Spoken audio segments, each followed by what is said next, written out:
복음과 진리를 전하는 방송 KBS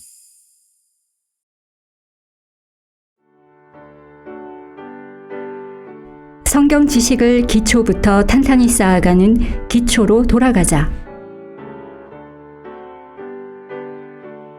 성경이 말씀하는 교회 성경침례교회 박승영 목사입니다.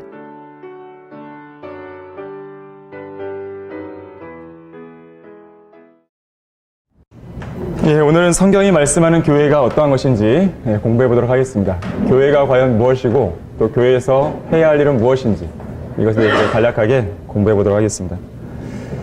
하나님께서 이 땅에 세우신 세 가지 주요 기구라고 한다면 가정이 있고요. 가장 기본적인 단위로. 그리고 국가가 있죠. 그리고 지역교회가 있습니다. 이 가정이나 국가, 이것이 이제 부차적으로 세워진 기구라면 지역교회는 하나님의 뜻을 수행하기 위해서 세워진 유일한 기구라고 말할 수 있습니다. 하나님의 뜻을 수행하기 위해 세워진 것이 어떤 분명한 목적이 있다는 것이죠. 그래서 지역교회를 통해서 잃어버린 자들이 구원을 받게 되는 것이고 또 구원받은 성도들은 온전하게 되고 또 믿음의 하나됨과 하나님의 아들을 아는 지식의 하나됨에 도달하기도 하고 또 그리스도의 충만하심에 장성한 분량으로 성숙해 나가기도 하는 것이죠. 그러니까 쉽게 말하면 구원을 받게 하고 거듭난 성도들로 하여금 온전하게 성숙할 수 있도록 양육하는 곳이 바로 교회다라고 이야기할 수 있습니다. 바로 이러한 뜻을, 하나님의 뜻을 수행하기 위해서 하나님께서는 지역교회를 세우셨고요. 특별히 그 지역교회 안에 교회를 섬길 사람들을 세우시게 되는 것입니다. 오늘날에는 이제 하도 인터넷이 많이 발달하다 보니까 이 무교회주의자들이 등장해요. 무교회주의자들. 어떤 지역교회에 속하지 않은 채 인터넷으로 예배를 드린다고 하는 사람들이 있습니다. 일견 그럴듯해 보이지만 그것은 예배가 아니에요. 우리가 인터넷으로 예배 실황을 중계하는 이유는 피치 못할 사정에 의해서 예배에 참석하지 못한다든지 또 자기가 살고 있는 어떤 지역에 성경대로 믿는 지역교회가 없어서 참석할 수 없다든지 그래서 이제 대안으로 우리가 인터넷 실황으로 예배를 이제 보내드리는 것이지 그것 자체를 예배로 인식하는 가운데에 그것 자체로 내가 교회 생활을 하고 있다, 지역교회에 속하고 있다 이렇게 만족해서는 안 되는 것이에요. 그러한 사람들은 하나님께 기도를 해서 아주 하루빨리 성경대로 믿는 지역교회에 소속될 수 있도록 그렇게 환경을 열어달라고 기도하셔야 되는 것이에요. 그래서 여러분들이 그러한 부분들을 주의하셔야 됩니다. 이것이 왜 중요하냐면 하나님께서는 지역교회를 통해서 일하시기 때문에 그래요. 그래서 구원받은 성도라면 반드시 교회 안에 소속되어 있어야 합니다. 여러분들이 사도행전을 보더라도 어떻습니까? 교회 초기에 성도들은 개별적으로 모인 게 아니에요. 그냥 개별로 예배드린 것이 아니라 같이 모여서 교회를 중심으로 해서 같이 모여서 교제도 하고 예배도 드리고 특히나 사도 바울이 그 제1차, 2차, 3차 선교 여행을 떠날 때 보세요. 혼자 떠난 게 아니죠. 안티옥 교회의 파송을 받습니다. 교회를 통해서 파송되고 다시 1차 선교에서 돌아왔을 때는 어디로 가요? 안티옥교로 올라가요. 거기서 이제 또 선교복을 했겠죠. 2차도 마찬가지예요. 3차 선교 여행 때도 안티옥으로 올라가려고 했지만 중간에 예루살렘에서 붙잡히는 바람에 가지는 못했죠. 그러니까 중요한 것은 뭐냐면 항상 성도들은 지역교회를 통해서 일하고 움직여야 된다는 사실입니다. 하나님께서도 그러한 지역교회를 통해서 일하고 계시는 것이에요. 그분의 뜻을 이 땅에 펼쳐나가시는 것입니다. 그래서 지역교회가 중요해요. 그래서 여러분들도 각자를 향한 내가 그리스도인으로서 하나님께서 우리를 향한 하나님의 뜻과 계획이 있을 텐데 이것은 성경대로 믿는 신약 지역교회에 속해 있을 때 가장 잘 성취될 수 있다는 사실을 기억하셔야 됩니다. 자, 그렇다면 교회란 무엇인가? 교회의 정의를 한번 내려볼 텐데요. 에클레시아라는 헬라어가 있습니다. 바로 불러냄을 받은 모임, called out assembly라고 그러는데요. 에클레시아. 교회의 이제 폭넓은 의미라고 볼 수 있습니다. 넓은 의미의 정의가 바로 불러냄을 받은 모임이에요. 에클레시아. 자, 그렇게 본다면 노아와 그의 가족들, 8명으로 구성되었던 노아와 그의 가족들도 하나의 교회라고 말할 수 있겠죠. 왜냐하면 이 홍수로 인해서 멸망해가는 그 세상으로부터 불러냄을 받았잖아요. 방주 안으로. 하나의 일종의 교회라고 볼 수 있어요. 아브라함과 그의 가족도 마찬가지겠죠. 그들도 이 우상 숭배로 가득 차 있던 칼데아 우르에서 불러냄을 받은 것이죠. 자, 넓은 의미에서 볼 때에 불러냄을 받았다라고 정의할 수가 있고, 그렇게 본다면 노아와 그의 가족들이나 아브라함과 그의 가족들도 하나의 교회라고 분리될 수가 있는 것이죠. 그런데 여러분들이 한 가지 기억할 것은 이따가 좀 더 자세히 설명드리겠지만, 불러냄을 받았다고 할 때는요, 반드시 거기에 목적이 있다는 것이죠. 그냥 불러내는 게 아니죠. 분명한 목적이 있습니다. 왜 하나님께서는 불러내셨는가? 그 목적이 있는 것이고, 또 불러냄을 받은 사람들은 그 목적을 반드시 수행해야 됩니다. 자, 불러냄을 받았다는 이 뜻에 따라서, 이 넓은 의미의 정의에 따라서, 자, 교회라는 말을요, 5가지로 정해 볼 수 있는데요. 여러분, 거기에 이제 보시게 되면, 첫 번째가 뭡니까? 이스라엘을 이제 지칭한다고 나오죠. 이스라엘을. 사도행전 7장 38절 한번 찾아보겠습니다. 사도행전 7장 38절입니다.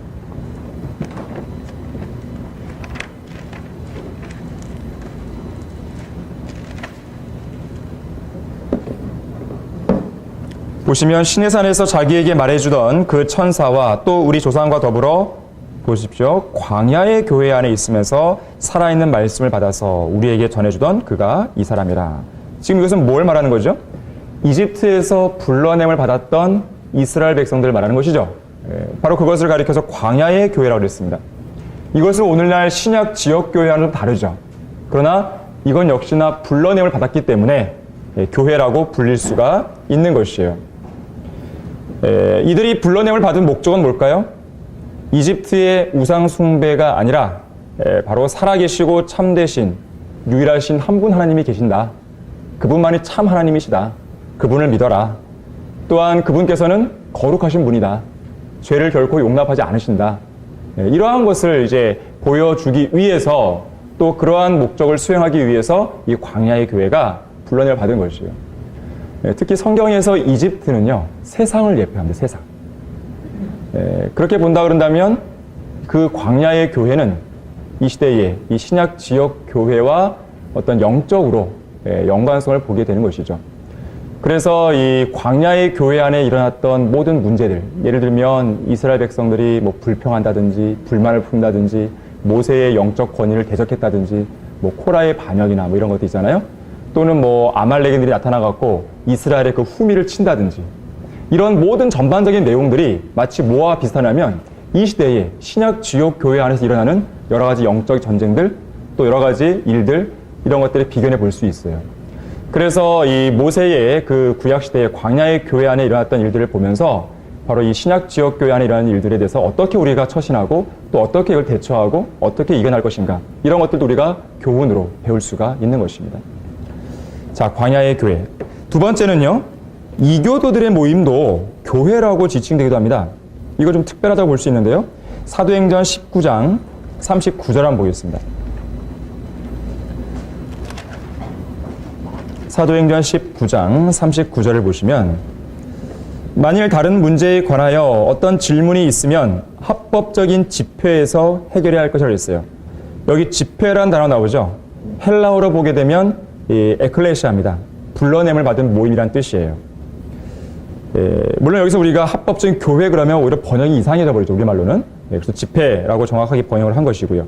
그런데 이것의 헬라어의 의미를 보긴다면 불러냄을 받은 모임이라는 이 교회의 의미로 사용되었다는 사실이에요.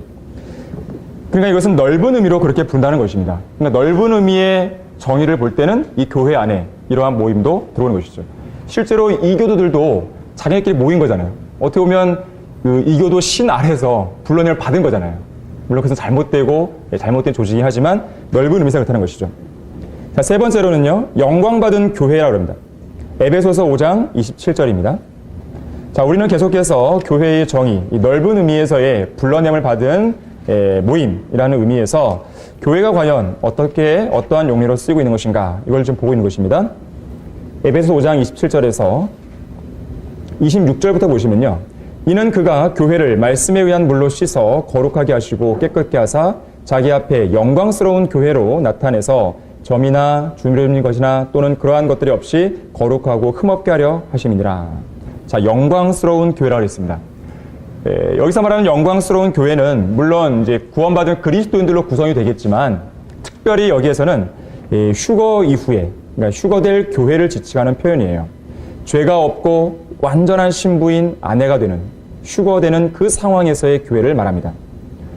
우리가 휴거될 때는요, 그야말로 이 세상으로부터 완전히 불러내를 받게 됩니다. 완전한 차단이 이루어지는 것이에요. 우리가 구원받은 그리스도인으로 이 세상에 살면서 직간접적으로 세상으로부터 받잖아요, 영향을요. 하지만 우리가 휴거가 되고 나면요, 그때는 세상으로부터 완전히 차단돼요. 정말로 그야말로 정말로 그 의미, 불러내를 받았다고 하는 그 의미 그대로의 모습이 재현되는 것입니다. 구현되는 것이에요. 자, 그러한 의미에서 영광받은 교회입니다. 자, 네 번째와 다섯 번째를 볼 텐데요. 성경에서 보통 교회라 그러면 주로 앞에 보았던 세 번째까지 그것보다는 네 번째와 다섯 번째 이 의미로 주로 활용이 됩니다. 네 번째가 그리스도인의 지역 모임이죠. 이것이 이제 가장 일반적으로 쓰이는 용례라고 말할 수가 있어요. 이 지역 교회는 여러 개가 있겠죠. 그래서 보통 복수의 형태로 쓰입니다. 눈에 보이는 교회고요. 가장 보편적인 의미죠. 다섯 번째로는 그리스도의 몸입니다. 이건 찾아보겠습니다. 에베소서 1장 22절입니다. 그리스도의 몸. 이 그리스도의 몸은 눈에 보이지 않아요.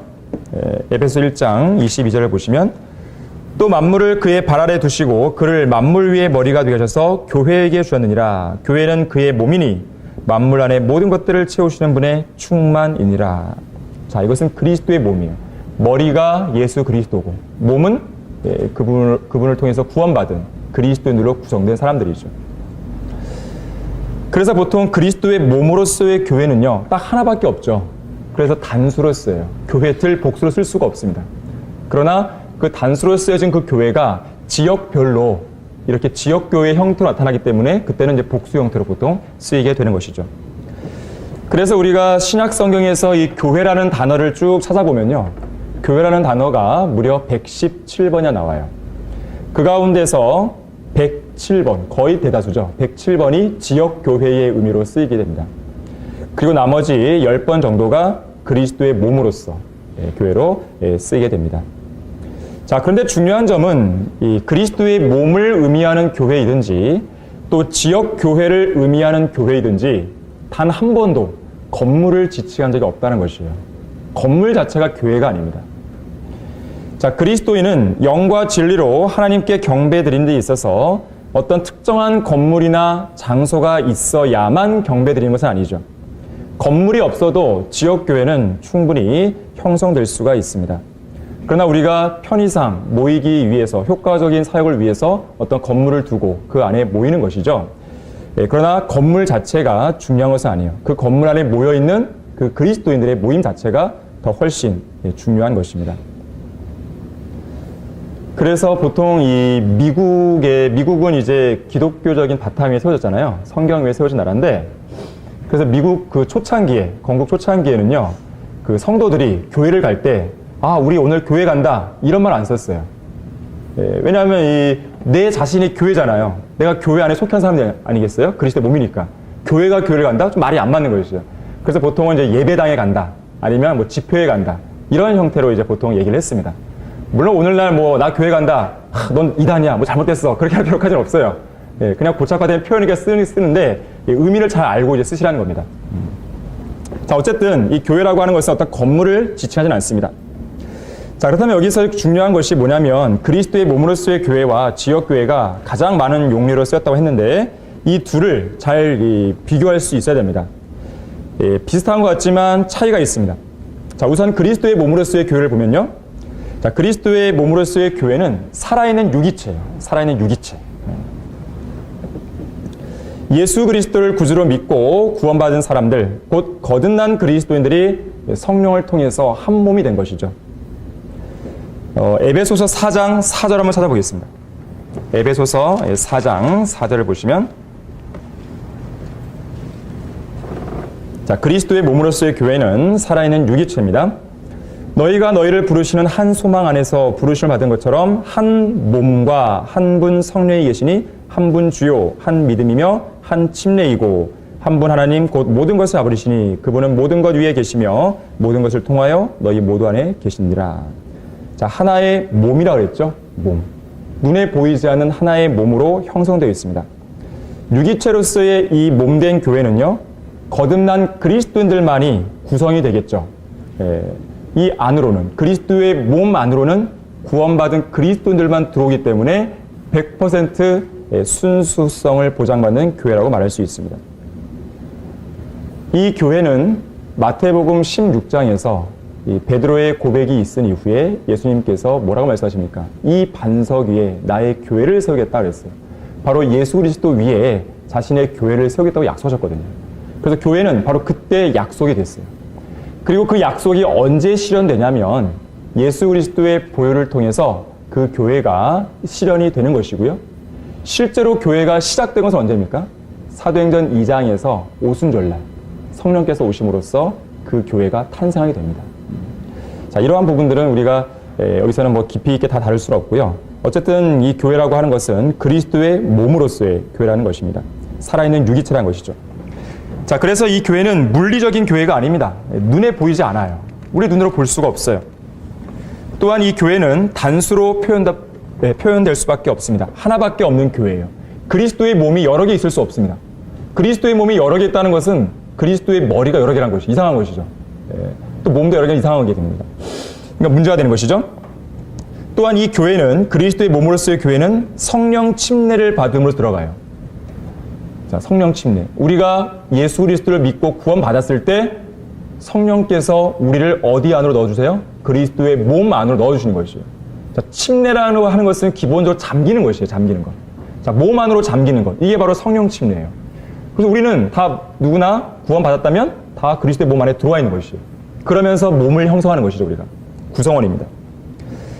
또한 이 그리스도의 몸으로서의 교회는 예수님께서 머리시고 거듭난 그리스도인들 각각이 여러 지체를 구성하고 있는 한 몸입니다.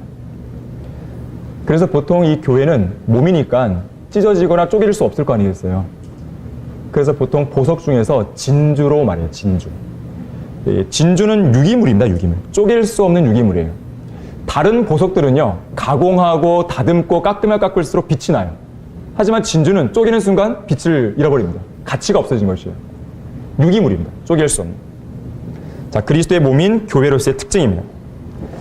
자, 이와 비교해서 지역교회는 어떠한 특징들을 가지고 있냐면, 이 지역교회는 유기체라기보다는, 물론 유기체로 말할 수 있겠죠. 왜냐하면 그 구원받은 그리스도인들이 그리스도인들로 구성된 몸이기 때문에, 하나의 이게 이루어진 조직이기 때문에 적인 모습을 특징을 가지고 있습니다.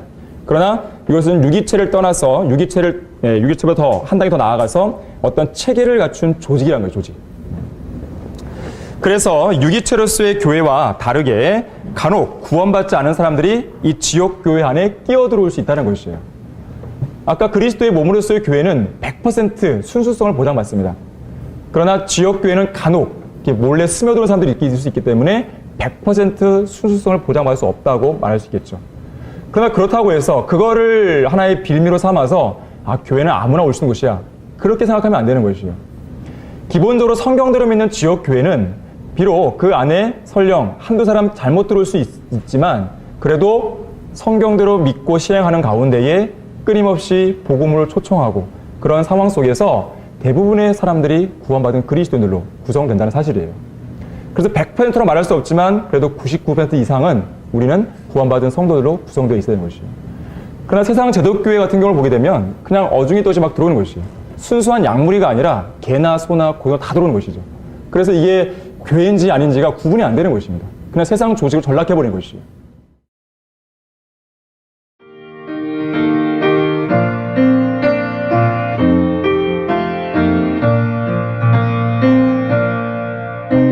복음과 진리를 전하는 방송 KBBS. 자, 두 번째로 지역교회는요, 눈에 보이지 않는 그리스도의 몸과는 달리 눈에 보입니다. 자, 눈에 보이는 구성원들이 있잖아요. 비록 교회가 건물 자체는 아니지만 이 교회를 구성하고 있는 이 구성원들이 보인단 말이에요, 눈에. 세 번째로는요, 하나밖에 없는 유일한 교회가 아니라 복수로 표현되는 여러 교회들이죠.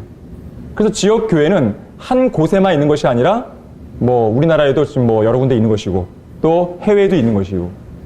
우리나라에 몇 개의 성경대로 믿는 지역교회가 있습니까?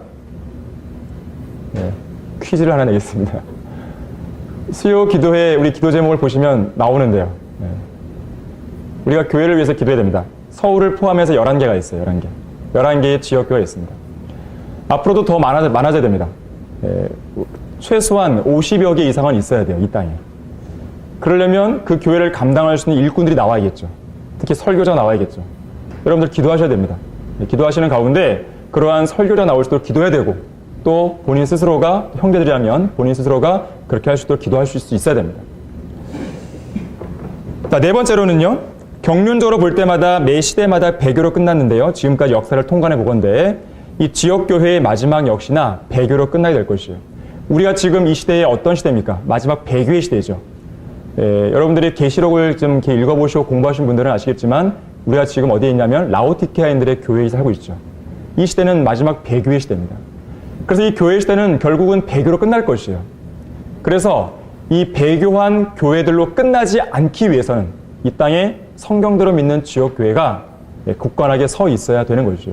우리는 결코 배교로, 그 배교의 물결에 휩쓸리는 가운데 그러한 종말을 맞아서는 안 되는 것입니다. 그래서 각 성도를 한 사람 한 사람이 교회를 지키는 것은 매우 중요한 부분이에요. 그래서 여러분들이 이 시간에 공부를 하고 있는 것이죠. 또한 가시적이고 체계를 갖춘 조직이기 때문에 이 지역교회 안에는요, 이 그리스도 안에서 헌신되고 신실한, 또 진리의 지식으로 무장된 그 목사가 세워지게 되는 것이에요. 그래서 하나님께서는 이 조직, 지역교회를 효과적으로 운영될 수 있도록 하기 위해서 목사를 세우시고 또 집사를 세워주시는 것이에요. 공식적인 직분입니다. 물론 이제 목사와 집사를 돕기 위해서 이제 각 부서의 부서장들도 있을 수 있고요. 또 주일학교 교사들도 세울 수 있겠지만, 기본적으로 공식적인 직분은 목사와 집사인 것이에요. 또한 지역교회의 회원이 되는 것은 교회 앞에서, 즉 성도들 앞에서 자신의 구원을 간증하고 물침례를 받음으로써 이루어집니다. 자, 그리스도의 몸 안으로 들어가는 것은 예수 그리스도를 믿는 순간 들어가는 것이에요. 그런데 지역교회의 회원이 되는 것은 우리는 그 사람을 잘 다 알 수 없잖아요. 이 사람이 정말 구원받지 알 수 없잖아요. 그래서 그 사람의 구원 간증을 통해서 우리는 우리가 지역교회 회원으로 받아줄 수 있겠구나라고 할 수 있는 것이에요. 우리가 물침례를 받을 때 그 상황 자체가 사실은 자신의 간증을 고백하는 것입니다. 왜 그러냐면 목사님이 물으시잖아요. 누구누구 형제, 누구누구 자매는 예수 그리스도를 믿고 구원받은 확신이 있습니까? 라고 물었을 때에 공개적으로 네, 아멘 이런 형태의 간증을 하게 되죠. 그러한 것들을 누가 봐요? 회중들이 같이 보잖아요. 이것 자체가 사실은 뭐예요? 내가 이 교회의 회원이 되겠다는 하나의 간증이 되는 것이에요. 그래서 물침례를 받은 사람들은 특별히 어떤 간증이 필요 없이도 이 교회에 자동적으로 회원이 될 수 있습니다.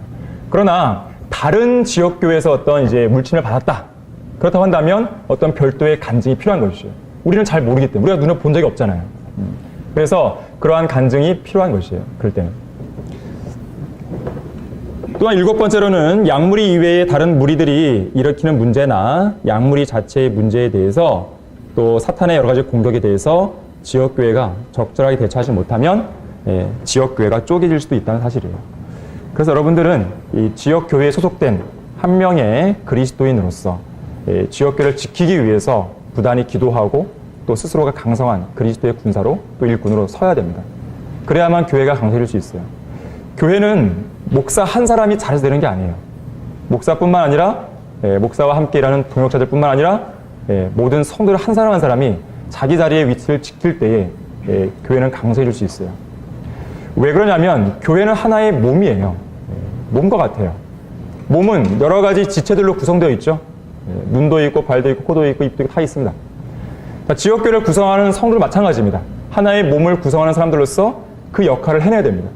손이 손의 역할을 하지 못하면 그 몸은 제 기능을 발할 수 없죠. 마찬가지입니다. 자기가 어떠한 위치에 있든지 간에 자기의 자리를 지키고 또 그 일을 원만하게 수행해낼 때 그 교회는 강성해질 수 있고 또 하나님께서 그 교회를 부르신 목적을 올바르게 수행할 수가 있는 것이죠. 그러한 부분들 여러분들이 잘 유념할 수 있어야 됩니다. 자, 그렇다면 교회가 해야 할 일들이 무엇이 있는가? 이 땅에 진정한 신약교회가 이 땅에서 해야 할 일은 과연 무엇인가? 첫 번째로요. 우선 목사로 부르심을 받은 사역자들이 전념해야 될 일이 있는데 바로 말씀과 기도입니다. 여러분 사도행전 6장 4절 말씀 찾아보겠습니다.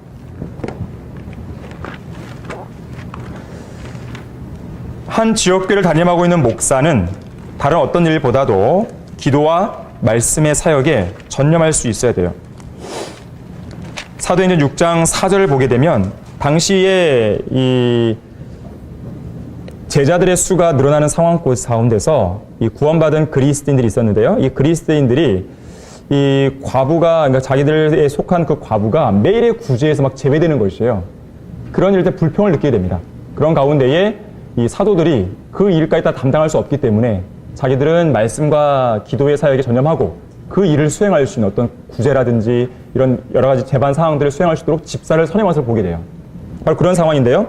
6장 4절을 보시면 우리는 계속해서 기도하는 일과 말씀의 사역에 전념하리라 그랬어요. 그리고 그 외에 일어나는 지역교회 안에 일어나는 모든 일들은 누가 하냐면 거기 위에 3절 보시면요. 2절부터 보시면 그러자 12사도가 제자들의 무리를 불러서 말하기를 우리가 하나님의 말씀을 버려두고 식단을 돌보는 것이 옳지 아니하도다. 그러므로 형제들아 너희 가운데서 성령과 지혜로 충만하여 훌륭한 평판을 듣는 7사람을 찾아서 택하여 이 말씀을 맡기고 그랬어요. 바로 이들이 이제 집사로 선임이 되는 것이죠. 그러니까 이러한 사람들이 식단을 돌보고 교회 안에 여러 가지 구제나 재반 사항 돌볼 때에 바로 사도들은 말씀과 기도의 사역에 전념하는 것이에요. 마찬가지로 이 지역교회 안에서 이 말씀과 기도의 사역에 목사는 전념할 수 있어야 됩니다. 그러면 성도들이 해야 할 일은 무엇인가? 성도들에게는 기본적으로 7가지 의무가 주어집니다. 성경을 읽어야겠죠. 부지런히. 성경을 읽고 묵상합니다. 두 번째는 기도를 열심히 해야겠죠. 세 번째는 성경 공부를 해야 돼요. 성경 공부. 성경을 부지런히 공부해야 돼요. 네 번째는 구령. 열심히 복음을 전해야 되죠. 그리고 교회 출석, 모이는 데 힘써야 되는 것이죠. 그리고 헌금, 물질을 주님께 드려야 되는 것이죠. 마지막으로 성도 간의 교제예요. 이것이 그리스도인들이 해야 할 기본적인 의무입니다. 우리가 구원받은 그리스도인으로서 당연히 해야 되는 것이죠. 물론 이것을 우리가 강제적으로 강요할 수는 없습니다. 교회는 그런 것이 아니에요. 강요한다고 해서 그 교회가 올바르게 세워지는 것이 아닙니다. 자발적으로 이 의무에 순종할 때 그 교회는 강성해질 수가 있습니다. 에베소서 4장 12절 말씀 찾아보겠습니다. 그래서 기본적으로 성도들은 이 7가지 의무를 실행하는 가운데에 에베소서 4장 12절의 말씀을 올바르게 실천해 나갈 수 있어야 됩니다. 12절 보시면 이는 성도들을 온전케 하며 섬기는 일을 하게 하고 그리스도의 몸을 세우게 하여 우리 모두가 믿음의 하나됨과 하나님의 아들을 아는 지식의 하나됨에 도달하게 하고 온전한 사람이 되어 그리스도의 충만하심에 장성한 분량에까지 이르게 하려 하심이라. 지금 물론 이 12절 13절의 말씀은 앞에 있는 11절의 문맥과 연관해서 볼 때에 지역교회의 목자가 해야 될 가장 중요한 일이기도 합니다. 그런데 이러한 일들을 목자만 수행하는 것이 아니라 함께 동역하는 성도들로서 이 일들을 수행해 나갈 수 있어야 돼요. 그래서 여러분들이 7가지 의무를 실행하는 가운데 이렇게 해나가야 됩니다. 이 12절과 13절을 세 가지 표현으로 딱 요약을 하면 온전한 삶이 되어야 되죠. 온전한 삶. 두 번째가 섬기는 일을 해야 돼요. 그러니까 여러분들은 방관자가 되어서는 안 됩니다. 주체의식을 가지고 내가 이 교회의 하나의 몸이다. 몸을 구성하는 구성원으로서의 어떤 주인의식을 가지고 섬겨야 되는 것이에요. 그래서 교회에 어떤 일을 도울 게 없는가? 내가 어떤 기여할 게 없는 것인가? 내가 주님을 위해서 뭔가 또 교회를 강성하기 위해서 할 일이 없는가? 찾아 나서야 되는 것이에요. 세 번째로는 그리스도의 몸을 세워야 됩니다. 그리스도의 몸을 파괴시키는 그러한 성우라도 되어서는 안 되는 것이에요.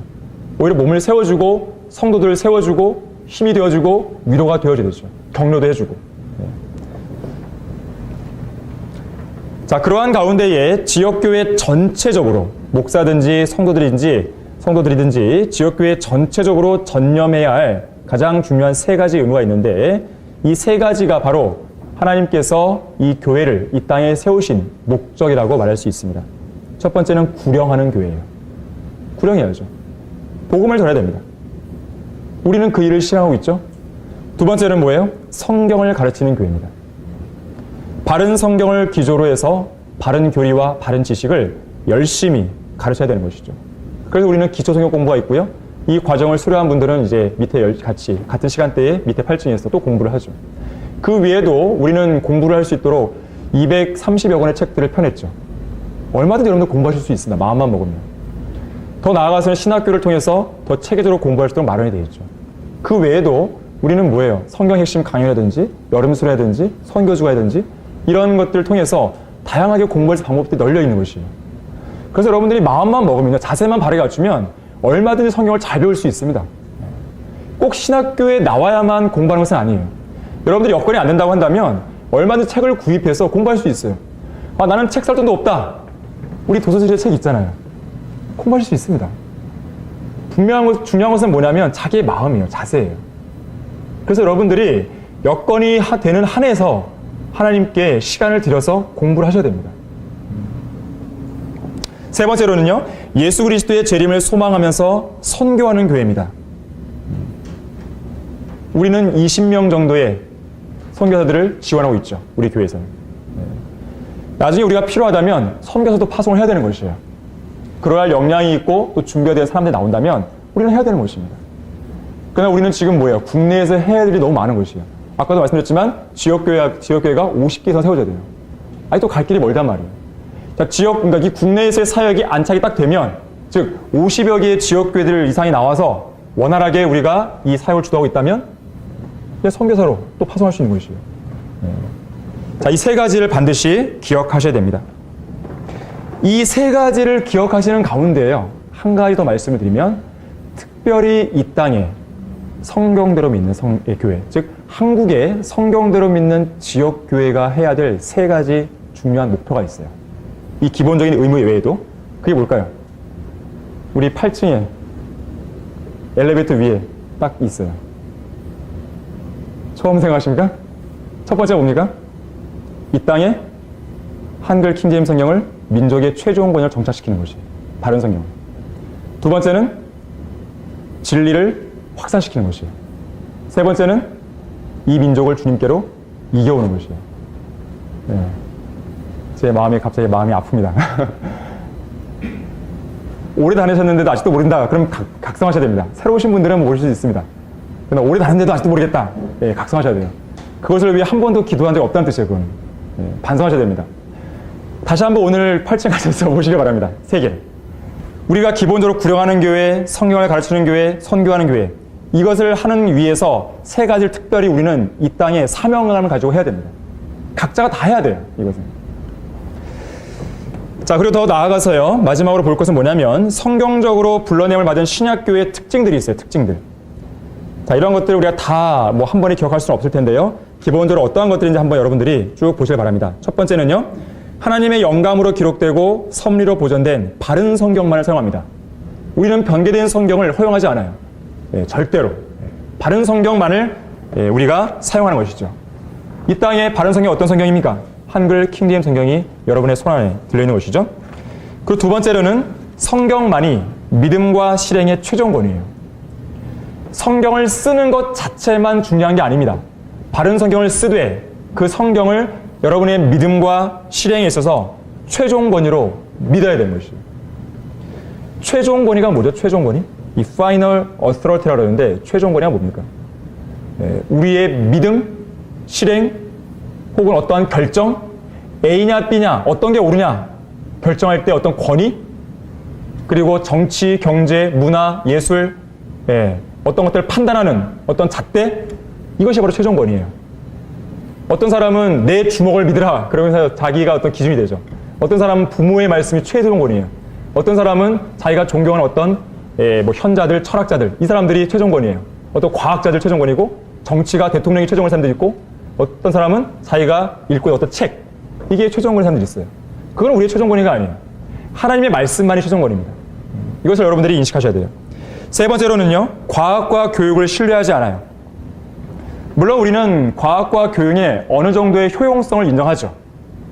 그러나 그것 자체를 최종 권위로 신뢰하지 않습니다. 여러분들이 과학계의 과학자들이 말하는 내용과 성경이 말하는 내용이 다를 때는 누구의 말을 믿겠어요? 성경이 말하는 것을 믿죠. 그게 최종 권위예요. 그러한 의미에서 우리는 과학과 교육을 신뢰하지 않는 것이에요. 특히나 구원이 없는 교육, 성경 교육이 없는 교육, 이것은 저주예요. 여러분 그걸 아셔야 됩니다. 인본주의 교육으로는 사람을 변화시킬 수 없습니다. 사람을 변화시키는 것은 하나님의 말씀밖에 없어요. 변화된 증인들이 바로 여러분들이잖아요. 뭘 통해서 변화됐어요? 하나님의 말씀이거든요. 마찬가지입니다. 우리는 그러한 믿음과 그러한 기조 속에서 우리의 교회를 같이 운영해 나가고 사역해 나가는 것이에요. 네 번째로는 세상 및 비성경적 이권이 결코 타협하지 않습니다. 타협이란 있을 수 없어요. 선과 악, 빛과 어둠, 진리와 비진리, 의와 불의 반드시 성별하셔야 돼요. 교리적으로 성별할 뿐만 아니라 도덕적으로도 성별할 수 있어야 됩니다. 이러한 성별이 우리 안에 엄연하게 살아 있어야 돼요. 그래야만 교회는 세상의 그런 누로로부터 보호받을 수가 있습니다.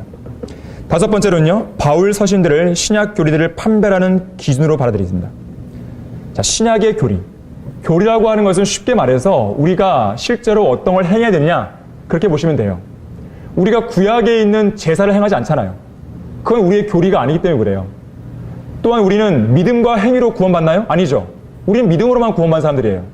자, 믿음과 행위로 구원받는 것은 다른 시대의 교리예요. 우리의 교리가 아니에요.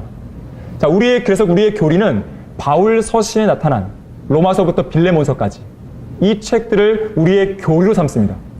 그러면 다른 성경들은 무시해도 됩니까? 그 말이 아니죠. 우리의 교리적 시행을 위해서는 바울 서신이지만 그 외의 책들은 우리 당연히 진리로 받아들이죠. 또 영적인 교훈들을 우리 삼을 수가 있죠. 여섯 번째로는요, 참된 교회는 세상적인 교회들을 찾아볼 수 없는 열망이 있습니다. 하늘나라에 대한 소망이 있죠. 예수님의 재림에 대한 열망이 있죠. 천년왕국에 대한 진실한 열망이 있습니다. 또 참된 교회는 어떤 종교적 의식이나 성사들에도 구원의 능력이 없다고 믿습니다. 구원의 영원한 보장과 확신을 믿고요. 유아세례, 유아침례 거부하죠. 또 성령을 통해서 하나님께만 예수 그리스도 이름으로 기도합니다. 뭐 죽은 성도들에게 기도한다든지 뭐 마리아에게 기도한다든지 그런 거 없어요. 또 세상적인 간증은 받아들이지 않아요. 또 참된 교회는 세상을 살아가지 않기 때문에 세상으로부터 분리가 됩니다. 마지막으로 교회 안에서 성도들에게는 개개인의 기쁨과 능력을 나타낼 수 있는 자유가 있어요. 자유. 우리는 자유 가운데 신앙생활을 할 수 됩니다. 누구의 눈치를 봐서는 안 돼요.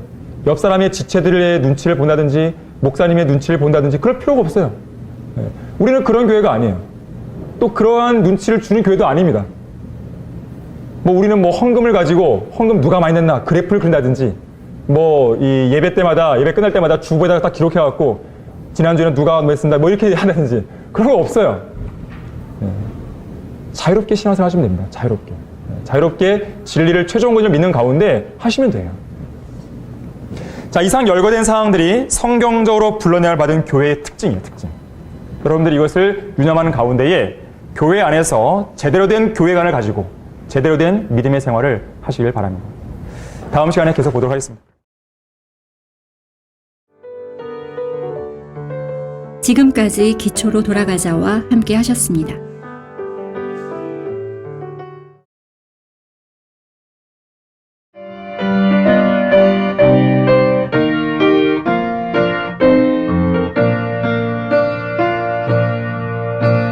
복음과 진리를 전하는 방송 KBS